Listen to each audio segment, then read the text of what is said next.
যখন বেশি দুঃখ হবে অন্তর বেশি ব্যথিত হবে, অন্তরে প্রচুর পরিমাণ কষ্ট হবে, কোনো প্রকার চিন্তা করা ছাড়া, কারোর সাথে আলাপ আলোচনা করা ছাড়া যাই নামাজটা বিছান, রবের দরবারে সিজদায় চলে যান। সুবহানাল্লাহ।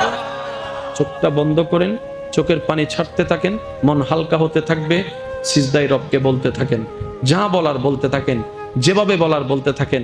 মনে রাখবেন, আপনার সেই মনের বেতার ভাষা হতে পারে আপনার রক্ত বুঝবে না, আপনার ভালোবাসার মানুষ বুঝবে না, আপনার প্রিয় মানুষ বুঝবে না, কিন্তু আপনি যেভাবেই বলেন না কেন, আপনার প্রত্যেকটা শব্দ আপনার রব্বুল আলামিন বুঝবে।